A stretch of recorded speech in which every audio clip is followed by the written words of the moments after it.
السلام عليكم ورحمة الله تعالى وبركاته. أهلا ومرحبا بكم جميعا. كما شاهدت في عنوان الفيديو، الإعلام الجزائري يكشف عن الأسماء الجديدة التي سوف تمثل المنتخب الجزائري.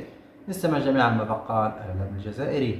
نعم، ميشيل أوليز الذي يستعد هو الآخر للالتحاق بالمنتخب الوطني الجزائري، وهناك اجتماع حاسم بينه وبين رئيس الفاف حسب أيضا مصادر صحفية متطابقة. يبدو أنه أصبح الآن محل اهتمام كبرى الأندية في إنجلترا. ميشيل أوليز يتحدثون عنه في نادي مانشستر سيتي ميتو. كان يريده الباب في الصيف الماضية. نعم، بعدها أتى بدوكو بسبب مطالب كريستال بالاس. هذا الموسم أصيب منذ مدة ميشيل أوليز، قريب من العودة وسيعود قريبا. لاعب ممتاز جدا، اون بليس دو سا عنده الجبار، يعني طويل الله يبارك، يعني لي كوستو، لكن تقنيا ممتاز جدا. وقليل في كرة القدم تلقى شوية طويل عنده لا تكنيك.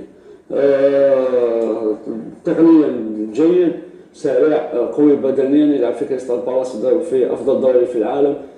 ممكن ان يقدم خدمه كبيره للمنتخب الوطني في حال الالتحاق، وخاصه مع وجود بيتكوفيتش اللي راهو يسيي اسكو يا دو لا بوليفالونس او سان دو جروب ولا لا. شفناه في المباراه الاولى كيف وضع بنزيه على الجهه اليمنى، المباراه الثانيه بنزيه دخل كوم اللي ضربه، بعدها راح مشى تحول المهاجم ثاني. شفنا عمورة يلعب على الجهه اليمنى على الجهه اليسرى، شفنا ابراهيمي يلعب على الجهه اليسرى ما تحولوا لوسط الميدان. لذلك حتى هو تكلم بيتكوفيتش نهضر صحفي بعد مباراه جنوب افريقيا، تجي فولي فورم من الماكس واش نكتشف اللاعبين في اي مراكز يمكن ان يبرزوا. اليوم ممكن في المنتخب الوطني يجيب ميكائيل أوليز، ممكن انه يوضع على الجهه اليسرى كجناح ايسر. انا حبيت بك نقول هو عنده ثلاث جنسيات محمد، فرنسيه نيجيريه وجزائريه، يعني راح يكون صراع ما بين الجزائر ونيجيريا، واذا كانت فرنسا استدعته انضم راح يفضل المنتخب الفرنسي ويلعب بامل المنتخب الفرنسي. اذا استدعاه في المنتخب الاول راح يخير المنتخب الفرنسي، اذا ما استدعاوش راح يكون الصراع ما بين الجزائر ونيجيريا. ربما العروسي ايضا لعب دور كبير لانه صديق ولا عروسي. نعم، صديق ميشيل أوليز، صديق مقرب جدا لأوليز، وحتى انه في ذات المره وضع ستوري يدعو فيها لاكتشاف اجواء المنتخب الوطني. ممكن ان شاء الله احنا نتمنى الخير دائما للمنتخب الوطني، ونتمنى الافضل يلعبوا في المنتخب الوطني. بعيدا عن الشرعيه الثوريه يجب تجديد الدماء وبناء تاريخ للمستقبل. نعم. ميدو، أيضا هناك تقارير صحفية نشرت هذا الأسبوع تتحدث عن محادثات جارية بين الاتحاد الجزائري لكرة القدم وأسرة موهبة نادي موناكو مغناس أكليوش، نعم، من أجل الالتحاق بالمنتخب الوطني.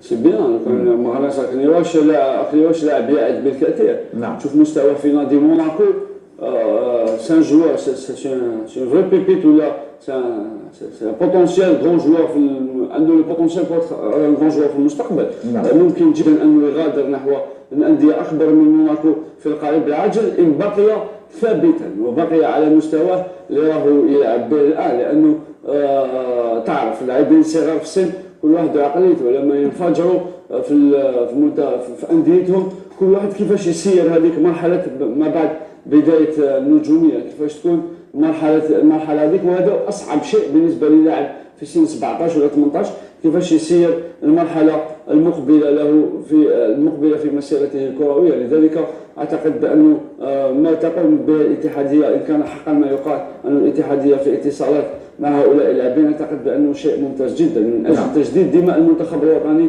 مغناس أكليوش متر 75، 22 سنة، قيمته السوقية حوالي 10 مليون يورو. يلعب بالقدم اليسرى.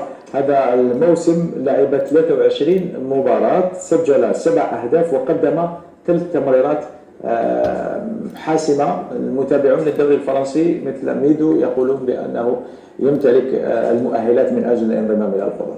يمتلك المؤهلات. تكلمت عطيت الأرقام ديالو. نعم. لاعب قوي، البنية تاعو لاباس بها متر 75. هل الاتحادية تقدر تقنع الولد هذا أو الأهل ديالو؟ هذا هو المشكل. إذا كان هنا المشكل ديالنا دائما اذا كان يلتحق بالمنتخب الفرنسي راح تكون عندنا صعوبات باش نجيبوا هاد اللاعبين. اذا ما كانش عنده فرصه باش تسمح له يلعب في المنتخب الفرنسي، من الاحسن يجي على الاقل يلعب في المنتخب الجزائري اللي يقدر يلعب فيه كاس العالم. وبالمناسبة في آخر مباراة بين موناكو وران، أكليوش هو الذي سجل هدف الانتصار في الدقيقة 25، لعب 87 دقيقة قبل أن يترك مكانه لزميله. محرز كان في عطلة العيد هذا الأسبوع. كما استمعنا جميعا ماذا قال الإعلام الجزائري حول الأسماء التي سوف تنضم بنسبة كبيرة للمنتخب الوطني الجزائري. 3 أسماء حتى الآن متداولة في الصحافة الجزائرية للانضمام للخضر، منها أكليوش لاعب موناكو الفرنسي، ريان شرقي موهبة نادي ليون، واللاعب الذي يقدم موسم كبير حتى الآن مع نادي كريستال بالاس، الحديث عن مايكل أوليس العائد من الإصابة، إصابة قوية تعرض لها في الصائفة الماضية، عاد بقوة مع ناديه كريستال بالاس الذي فاز في الأسبوع الماضي في الدوري الإنجليزي الممتاز على المتصدر ليفربول على ملعب الأنفيلد بهدف دون مقابل. المباراة كانت رائعة.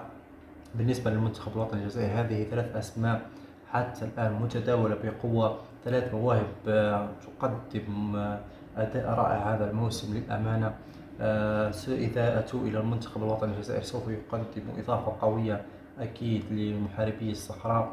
ريان شرقي الذي يلعب خلف المهاجم، هذا المركز الذي يعاني منه المنتخب الوطني الجزائري منذ عدم استدعاء سفيان فيغولي وتراجع أدائه أكيد بسبب كبره في السن. أكليوش بنفس المركز كذلك. مايكل أوليس بنسبة كبيرة سوف يكون خليفة رياض محرز إذا أتى للمنتخب الوطني الجزائري، يلعب كجناح أيمن بالقدم اليسرى، يقدم أداء كبير. حتى الآن مايكل أوليس تحت أنظار كبرى الأندية في الدوري الإنجليزي الممتاز. حتى الموسم الماضي كان قريب جدا من الانتقال إلى نادي مانشستر سيتي، لكن المفاوضات تعثرت أولا بسبب إصابة أوليس في كأس أوروبا للشباب، وكذلك المطالب المالية الكبيرة لنادي كريستال بالاس.